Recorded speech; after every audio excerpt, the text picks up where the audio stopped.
До Прибачево не може да се стигне по локалниот пат што води кон селото. На 100 метри од влезот во населбата, излеаната вода од коритото на Брегалница го прекрива коловозот, а за да се обезбеди известно истекување, прекопан е и асфалтот. Единствена можност за прибачевци да стигнат до Кочани и другите населени места во општината е преку Грдовци.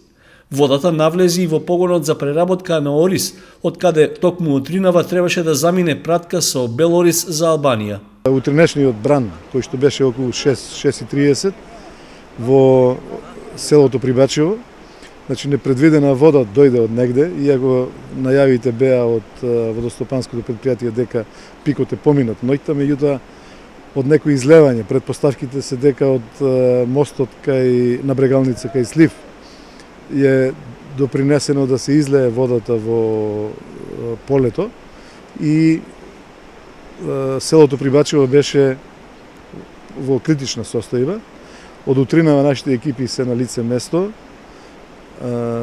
Механизацијата со која што располагаме, која што не е некоја посериозна, меѓутоа успеавме благодарение на механизацијата, благодарение на луѓето да спречиме некоја катастрофа. Инаку селото Прибачево беше во опасност за целото биде поплавено. Димитровски рече дека во населените места во општината нема поплавени домови, но оштетени се неколку помали фарми и други помошни објекти.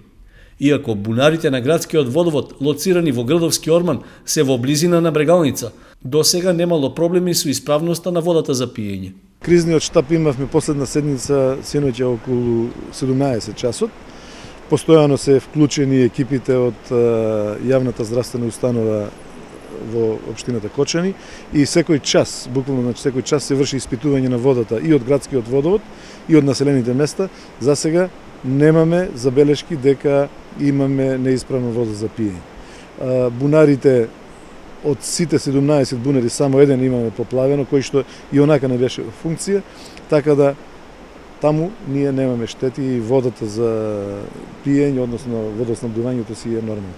Од надојдената вода на реката Брегалница попуштија носечките столбови на мостот што води кон Зрновци. Пријавата за оштетувањето пристигнала предходната ноќ околу 22 часот, пошто сообраќајна патрола веднаш извршила обиколка и го запрела сообраќајот. Иако не изгледа сериозно оштетен, на неколку места на коловозот можеше да се забележи дека е испукан. Како превентива, забрането е поминувањето за сите видови возила преку него, па жителите на општина Зрновци го користат локалниот патен правец кон Лески и Виница.